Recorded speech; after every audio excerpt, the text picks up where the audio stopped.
Hi, I'm Dr. Deborah Dupree. Welcome to Decoding the Conflict Mindset. I'm delighted to bring to you today someone with such an interesting background, coming with a degree in engineering, an MBA from INSEAD, the leading MBA institution outside of the United States. She's also worked and lived in 4 different continents. Ivna is amazing in the sense of, she took her own experience, going through graduate school, getting her MBA, getting her engineering degree, only to find how oftentimes she was short-ended when it came to the workplace. She realized she needed to be more than just intellectually smart, but to actually be assertive without coming across as aggressive.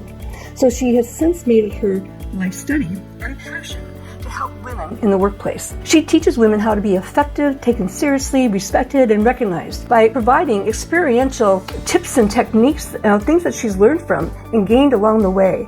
And with that, then, she is able to guide and help and facilitate women to grow in their careers. She shares with us some of the top mistakes that women make when they're told they're being too aggressive. Sometimes people ignore it, sometimes people overthink it. And so Ivna brings to us a rich background, again, not only as someone who's been there, done that, and seen that, but somebody who has since helped many, many women change the trajectory of their career. How to adopt empathetic assertiveness to add warmth without detracting from the assertiveness of being in business. And so what she has learned is by adding these few things, small steps, can make powerful changes in how we show up. And that's certainly consistent and aligned with my purpose in terms of how we show up matters. So stay tuned, listen in to Ivna Curi, and you're going to learn a great deal. And I know that you'll want to follow up and contact her more. So find out about being aggressive versus passive versus assertive and how it can play out and make a difference in your life. Stay tuned, pass it on, subscribe if you haven't already, but do listen in to another wonderful, great thought leader, Ivna Curi.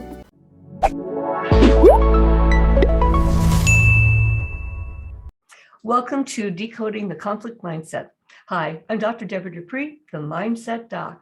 One of the things that we try to do is untangle, discover, just what goes on in our brain and how we get triggered by conflict. And I'm so excited to have you with me today, Ivna Curi. Ivna has got a fascinating topic. We're going to explore how to be assertive without coming across as aggressive, particularly as a woman in business. Ivna, welcome. I'm so delighted to have you. Thank you so much, Dr. Deborah, for having me. I'm so happy to be here. Well, I know our listeners and viewers are just going to be delighted with your rich content, the rich resources that you've made available, and I'll be asking you more about those in a little bit. But let me just say a little bit about your background so people have some idea of where you're coming from. Basically, you help professionals, learn how to speak up without coming across as rude or aggressive, and so that they really can have a powerful, effective presence with others, to be taken seriously, particularly important for women, respected as well as recognized, both through your articles, your trainings, and so forth. And I know that you are a Forbes contributor, as I am, and so nice to see you out there. You have an MBA from INSEAD. INSEAD, okay, and ask you to tell me a little bit more about that. I had not heard of that before I saw your material. You've lived and worked in 4 different continents, and you're currently in the United States, I believe. That's true. Okay, great. Well, tell us first a little bit about INSEAD. Yeah, so INSEAD is considered the leading business school outside of the US. Okay. So really people that have the intention of having an international career, which I did have at the time, very much go to INSEAD or London Business School, and I chose INSEAD. And yeah, it was very fun, very diverse group of people, very international, and Singapore and France, that's where they're based. Oh, okay. Very good. Very good. Well, learn something new every day. I've always heard about the London School of Business, but I had not heard about INSEAD. So thank you for sharing that knowledge. I appreciate that.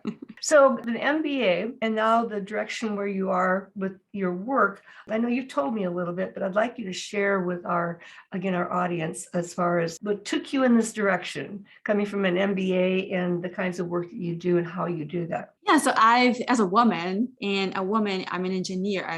I studied engineering, electrical engineering. So I pretty much worked in male-dominated environments my entire career, corporate career. And one of the things I noticed as a woman was that it was really hard to be taken seriously and to be heard and make myself understood in those environments with a lot of men.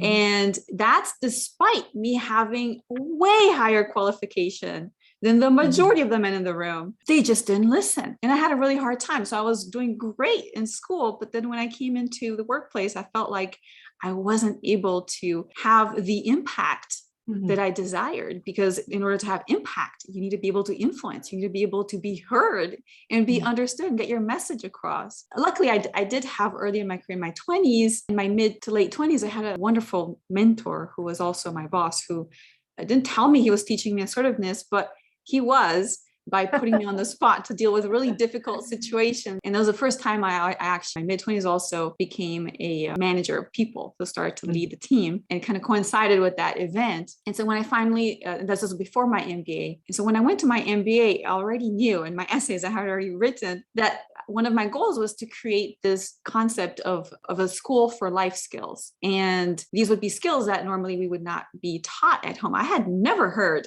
what, for example, this topic is assertiveness is. That would have been one of those skills. And there are so many other skills that I think are so essential that are not taught in schools, are not taught in universities, not taught in companies, they're not taught even by our parents because they haven't been taught those skills. And so I started to work on that idea, and I left. I had, obviously had to pay off a bunch of loans and all that stuff. Went to the normal path, consulting, business, whatever, corporate. And I said, you know what? I'm going to do this now. Let me start and let me figure out what is the number one skill I wish I had learned in my early days that would have made everything so much easier, and that would have really allowed me to be much earlier the leader that I wanted to be, allowed me to be have the impact and the presence that I wanted to have to do good. Because I was very much a people pleaser, a lot of us women tend to be want to be nice and kind and gentle and pleasing and agreeable. I struggled a lot to be able to do that. And that's where I realized, you know what, this is the skill that I want to learn. On top of that, I have a passion for diversity in the workplace and all of those topics that everybody's talking about right now. And which for me really depends on respect. And I think respect is very much mutual respect and self-respect at the same time, being able to have that balance. And sometimes we have people who respect others but don't respect themselves in their conversations, and which tend to be more of the passive type. And there's others, I would say a lot of men in leadership sometimes tend to be a little bit disrespectful with others, but they respect themselves. It's really hard to find that balance, but that balance in tension, in disagreement, in situations of conflict and confrontation and differences, I think make a massive difference, not only for us to tolerate others, but for us to understand, explore, unite, and bring together people. And you know how they say there's tons of researchers that say that when you have a diverse group of people who work together, you have much better decision making, you have much better outcomes. In order to have that, usually it takes a little bit longer, but in order to have that, there has to be respect and self-respect in the process as well. So that's why I started this whole thing around let's bring this to the world. Yeah. Well, there's just so many things I really appreciate about what you've just said, Ivna, because, one, I oftentimes emphasize we all have a story. And if we stop and reflect, not just what happened or didn't happen in our growing up years, but just how were we influenced positively or negatively? Because sometimes it's the ugly things that we were exposed to that actually motivate us to do something different as adults. And so, looking at you and hearing you now, like this woman was unassertive at one point or didn't know how to figure things out. It just doesn't, my goodness. But because you're very poised now and you're a wonderful example of just what you can accomplish with a change in mindset.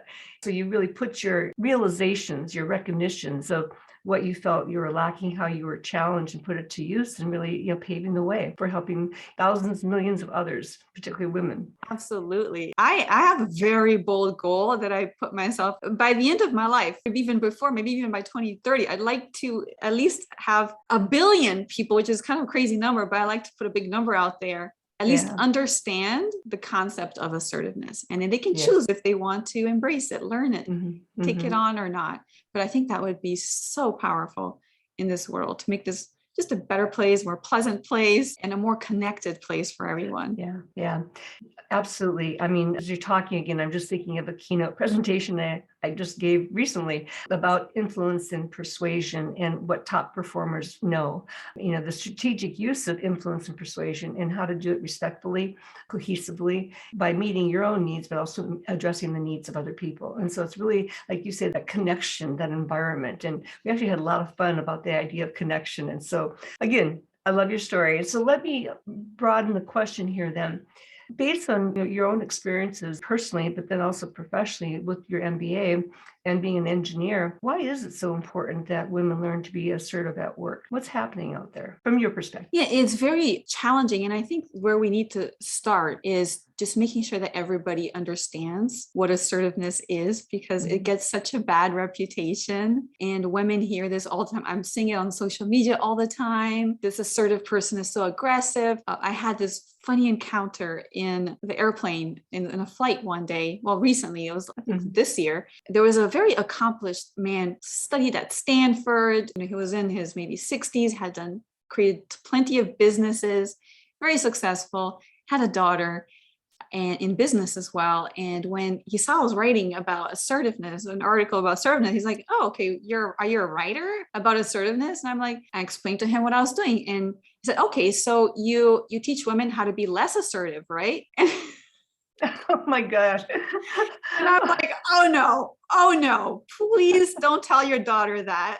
And that's unfortunately the reality that a lot of us hear. Assertiveness is the opposite of aggression or being aggressive, right? If you think of communication styles, assertiveness is a skill of being able to communicate and express anything that you want, your ideas, your feelings, your thoughts, your desires, your dreams, your wants, your needs, your rights, in a way that is 100% respectful towards others, and in a way that it's natural. You're free from anxiety. And if you think of that, how can that be aggressive? That cannot be aggressive. Now, the opposite of assertive, there's a couple of opposites. There's the aggressive communication. That is probably what you're thinking of when you think of assertive. There's the passive communication, and then there's passive aggressive, and the areas in between. And so what people think assertive communication is, it is not. In fact, most people don't actually know what assertiveness looks like. And it's really important for women to learn it, because while men can very much get away with being aggressive in the workplace, you will see men, both assertive and aggressive, move up the corporate career and gain influence. It's very hard for a woman to be aggressive and move up, because she loses that likability factor because of the double bind effect that, there's been so many studies around this. And at the same time, when you're passive, I mean, if you look around, there aren't that many senior leaders that are passive. Very hard to find. You can't even move beyond individual contributor if you're passive. And because the skill sets around assertiveness allow you to set boundaries, speak up, share your opinions, disagree politely, ask for a promotion, self-promote. All of these things are important for you to move ahead. And then when you lead, you also need another set of skills to be effective. And so if women cannot be aggressive, because that's not going to help them get ahead, if they can't be passive, because then they're not going to get ahead for sure, then the only path for them is to be assertive. Right. And that's what I notice. I feel like a lot of women who are really successful, they are assertive. When you think about the root word there, assert, we use that word a lot. Let me assert my thoughts about that, and so it's stepping forward rather than stepping back, or stepping forward, but not charging forward, as well as not stepping back. And so you mentioned that people oftentimes don't really understand what assertiveness is. And so we'd love to have you give us an example of both assertive behavior as well as aggressive behavior, so people can get a clear distinction. I think, but maybe we might want to do one on passive too. But I think people better understand what passive looks like, as opposed to distinguishing the differences between assertive and aggressive. For example, some of the common things I see that women do a lot that's aggressive is say things like, "Hey, why are you doing this to me? I don't understand why you're treating me this way." And they think they're speaking up and being assertive. They're saying, "Why are you doing this? I don't understand. Why do you hate me so much? I don't understand why you're treating me differently than this man over here. Why is my salary worse than theirs? You should treat me equally here. We have equal rights. Don't do this." And that's aggressive. Okay. And it's sort of that charging forward kind of sound and tone. And I like to say, it's not what you say, it's how you say it. Yes. Yeah. Yes. Yeah. And so I know I do a lot of work around helping people sort of reframe situations, as well as rephrase their what they want to say. Imagine you may do work like that or through your Lifetime Academy as well, right? I think we probably do very similar work. I think that your work is very much in line with my work. We call it different things. We might have slightly different strategies, but I think fundamentally our work is aligned in principles. Yeah. I would definitely agree. That's why I was so attracted to having you on my show when I read your background. So you've given a good example. And what would assertive look like then? So let me break down the negative, the aggressive, just a little bit, just some examples of Sure. what I just said. Complaining. Sometimes when we don't know how to assert ourselves, we complain a lot instead of specifically asking for what we want. We use vague terms. We use blame. We make people feel uncomfortable, and we put them in a defensive mode because we're attacking them, and therefore they're not going to want to collaborate with us. While when you're assertive, you don't do that. You focus on you. You control yourself and your communication, but you're not trying to control other people. You're inviting them to be part of your universe and to help you out in whatever you help. So it's an invitation. You don't invite people by accusing them, by complaining, by pointing fingers, by making assumptions about their behaviors, about their intentions, about what their personality is like, usually on the negative side. You clarify, you ask questions. And then when you make a specific request about one thing that is very easy for them to follow through on, you appreciate them, you acknowledge them, you acknowledge their efforts, acknowledge their collaboration, and then you can move forward. That is assertive. And I think it's very similar to negotiation as well, in which there's a human element to it. And there's a distinction between I'm communicating for myself and to get my message across, and I might want to influence, but I'm not trying to control the other person.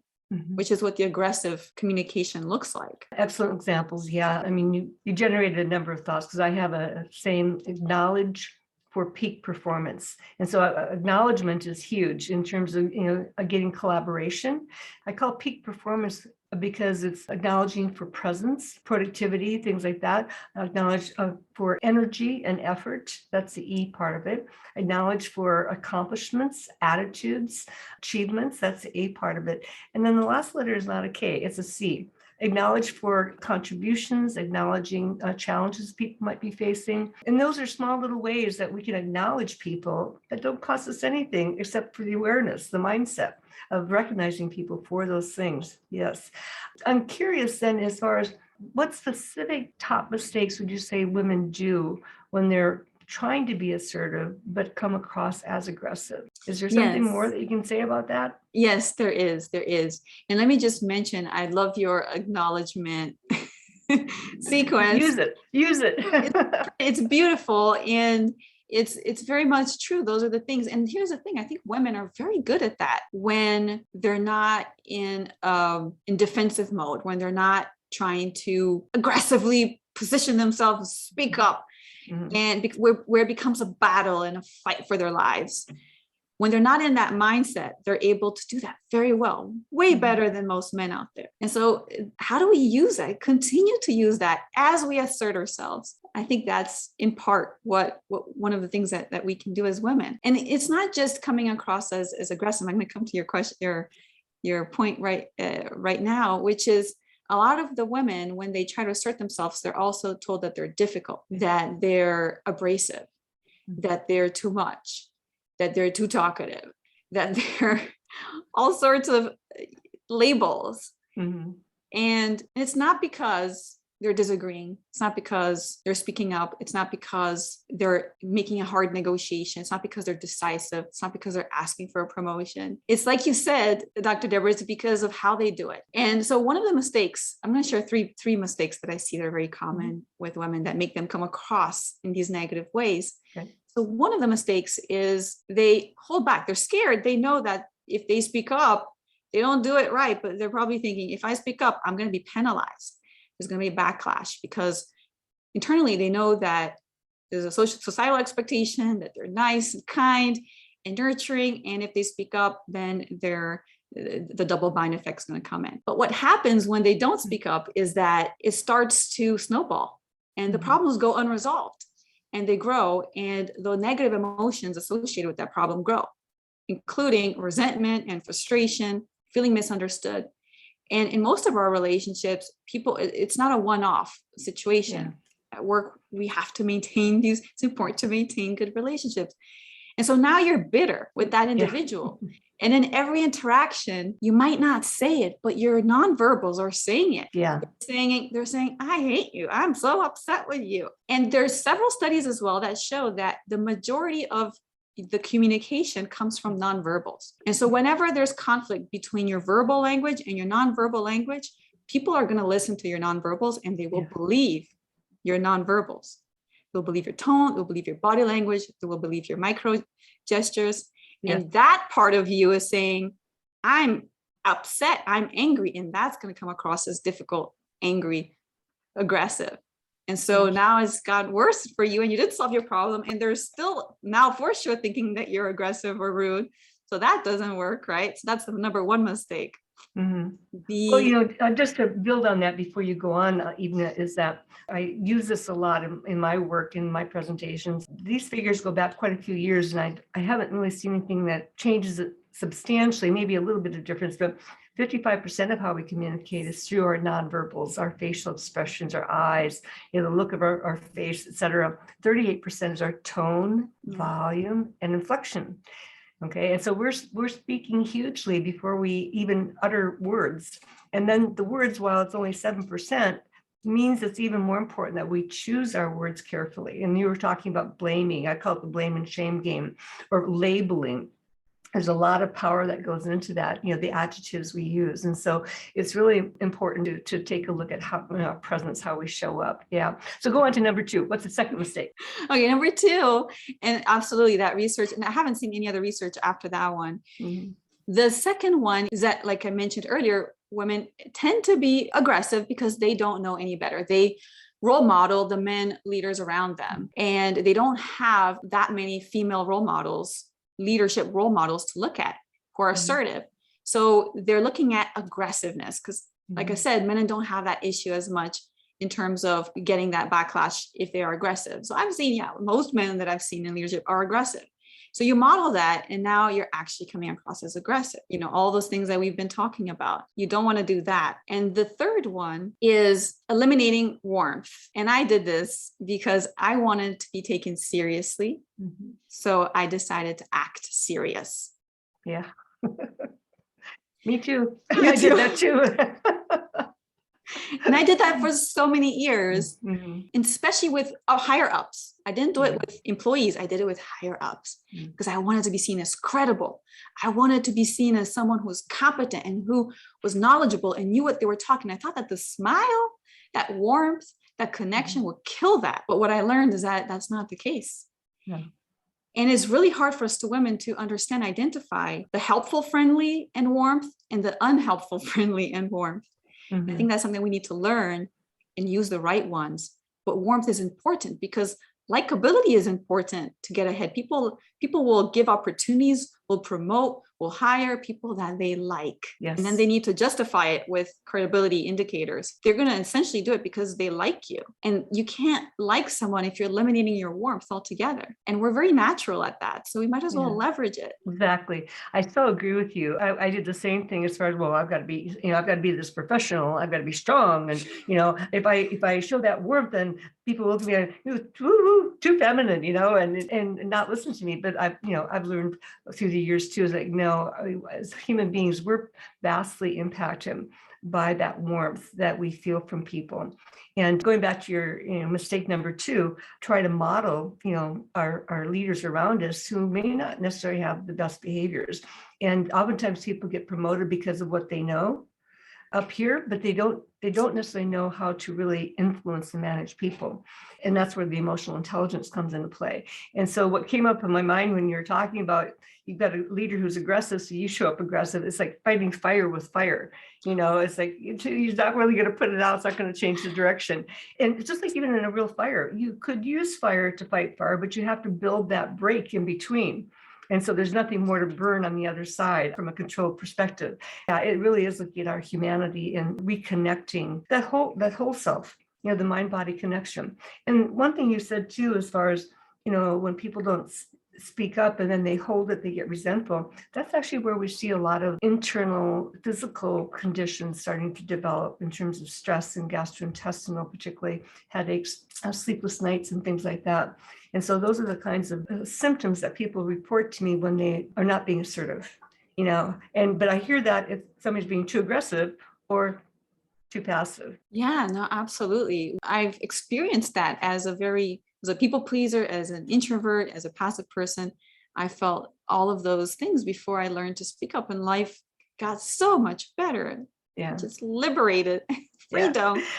Well, and so it is freeing. It's healthy. Yeah. So what would be some specific things, maybe 2 or 3 specific things that you can recommend to our viewers and listeners about what steps can they start taking to become more assertive, not aggressive? Yeah, absolutely. So one of them is, first of all, if anybody gives you a negative feedback, you're too aggressive. I've received feedback like that. Your written communication is too direct, too aggressive, too difficult, anything like that. Remember that most people are not really great at giving feedback. And that is very vague. You can't do anything. It's not actionable. So you need to have a conversation. It's your responsibility to engage with that person and extract from them what you need in order to figure out what you want to do with that. And that means asking for specific feedback, asking for specific situations, and then probing, oh, what is it about me writing this that sounds aggressive? Oh, what is it about this that isn't great? Oh, okay, what would you suggest that I do instead? Just keep the dialogue going and only leave that conversation when you feel satisfied with actionable things that you can take. Another thing that you can do is strip out the non-helpful friendliness things that we do as women. Say sorry too much for speaking up, which is your right. Over justifying yourself, spending 10 minutes justifying something that you did or a mistake that you made. You don't have to over justify things. Using tags at the end of affirmations or uptalk, or using just, or actually, or minimizing, or introducing what you're going to say in a minimizing way. Oh, I'm not sure, but just maybe this, all these things that are not helpful. I know you're doing it because you probably think, it's going to make me friendly and approachable, but it's not. And especially with men, it's not. That's not how they work. It's going to come across as lacking competence, lacking confidence, and lacking knowledge and lacking credibility. That's not what you want. Instead, and then here's another tip, is add warmth, like we talked about.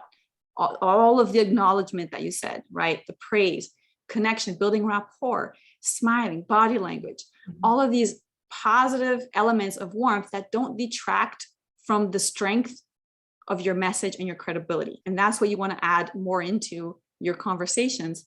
And then I would say, finally, study a little bit of assertiveness. It doesn't take too much to really change how you communicate and how you feel about yourself in your interactions and your relationships. Wow, those are really powerful tips, and thank you for being so succinct with them. Are these things then that people can achieve through training in your academy or get one-on-one coaching for? Where could they take this next if they want to get better at being assertive? Yeah, thank you for asking the question. Well, all the above, but if you want to get started for free, I have in my website a page, assertiveway.com/free, and then you'll see all the resources that I have there. There's the blog post, there's a podcast as well, and there's free trainings, there's quiz and other things as well. So just assertiveway.com/free, and I keep updating it with new things. I just put a new one in there, a 10-day challenge. Oh. Assertive and likable. Very good. Very good. Well, and these are all free, and you keep our communities then educated and informed and help heighten their awareness on how they can make a difference in the conversations, the confrontations that they have. Absolutely. Great. One thing I'll just go on, I wanted to interject is that, one thing, and this is true for men and women, they oftentimes become very reactionary to what is being said rather than reflecting and going, what is that person trying to say? Or where is that person coming from? And particularly when somebody is treating you poorly, it's really more about where they're coming from than you. And because it's, they're not feeling good about themselves. So it's just like with bullying, people feel like the only way they can feel better if they make somebody else feel worse than they do. So rather than being reactionary, we want to be more proactive and anticipatory. And I was just sharing that with somebody this morning about, I could see how much he's changed from being a very reactive kind of style of communication to now anticipating where things might go. And when we anticipate, we can make better choices in the moment. Yeah, no, absolutely. I see that a lot as well. where, like, you're right, when people feel attacked, when we feel attacked, which again speaks more about the other person than about us, we get defensive and we start to debate and say, no, you're wrong. That's not true.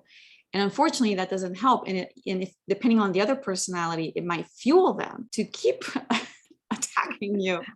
Fighting fire with fire. Fire with fire. So it's just, so someone has to be, elevate themselves and be the super mature one who is going to be able to handle the situation and take it in a productive direction.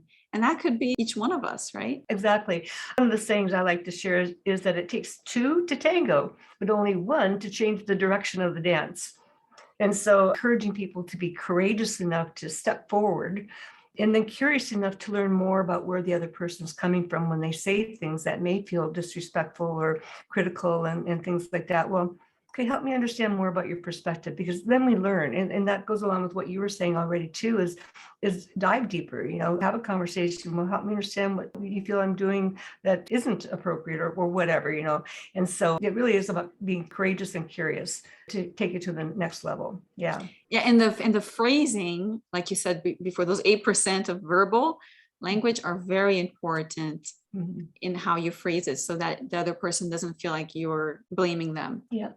Well, again, your website is Assertive Way. Yeah, thank you. And so viewers and listeners, please check it out. She has some wonderful articles. One that I really caught my mind is the 6 big differences in how women and men speak up at work. There's a real good one to know. And then also 10 credibility killer mistakes that undermine you at work and what to do instead. And it sounds like some real practical tips. And there's more. I'm not going to go on. Let our listeners and viewers go ahead and find your website, The Assertive Way, or assertiveway.com. And how else might they contact you, Ivna? Yeah, I'm happy to have a conversation with you as well. Just email me at Ivna Curi, or even better, info@assertiveway.com. Great. Info@assertiveway.com. Great. And I also see one article in here about the female lawyer advocates, how they deal with others without being difficult or burnt out. That's really important. And not just for lawyers, but for many women in professions is that, but I will say particularly for lawyers, because part of their job is to be out there. And that can come across as very aggressive at times too. I think that's a great interview as well. Yeah, great. Any parting words as we pave the way for women across the world to become more assertive? Yes. You absolutely can be assertive, speak up, and make yourself understood and heard and be taken seriously and be liked at the same time. Maintain those strong, positive relationships.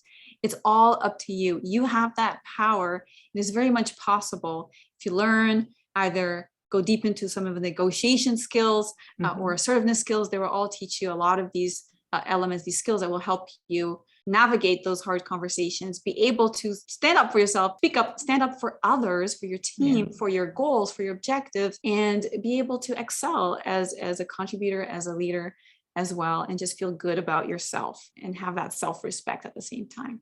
Yeah, well, that's a very important note. We all want to feel good about ourselves, and we want to feel good about others. And so it's real important that we not abdicate, give away what we need to do to take care of ourselves. And so keep that in mind. Our women out there, and men, keep that in mind too, so that you don't show up. Because think of, particularly for the men, imagine if you spoke that way to your wife or your daughter or your mother. How would they respond?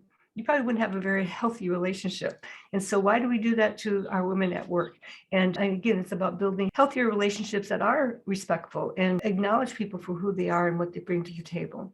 And so, Ivna, I just want to say thank you so much again. It's been delightful, and we'll have to continue talking offline here, because I can see where our work does overlap a lot, and I can see some great future collaborations out there. Well, thank you so much. I really enjoyed this conversation as well with you. Well, thank you. Well, that's it, folks. Dr. Deborah Dupree with the Mindset Doc with Ivna Curi. And, if you like this podcast, please pass it on, send it out there, get it to the women in your world. Also subscribe and invite others to subscribe. We have lots of great topics coming up. In 2 weeks, we'll have yet another fascinating speaker. So listen up, we'll be there. Again, thank you for being here, Dr. Deborah Dupree, the Mindset Doc, decoding the conflict mindset. Well, for all the women out there, I hope that you gained a great deal from what Ivna Curi has had to share with us as far as some tips on how to be assertive without coming across as aggressive. Well, this time we're going to take a slightly different turn in just 2 more weeks by listening to Hugo Menard from Australia. Hugo and I met on LinkedIn and our messages attracted each other, and I'm delighted to bring him to you, particularly because he's of a different generation. And so he has experienced firsthand what it's like to be in the workplace and deal with stress and anxiety and conflict. As he says, when there's conflict within, there's conflict with outside, out there with other people. And so Hugo has some particularly great insights given his age and given his experience and what he's had to learn. And if you want to check him out before we prepare in just 2 more weeks, visit him at highperformancegroundwork.com. He has a blog and a podcast. I was recently featured on his, and so I reciprocated, and he's back here on mine. So again, mark your calendars, 2 weeks from today, 12:30 p.m. Pacific time. Come back and join us. And if you haven't already, subscribe and pass it on to your entrepreneurial millennial friends. Dr. Deborah Dupree, the Conflict Mindset Doc.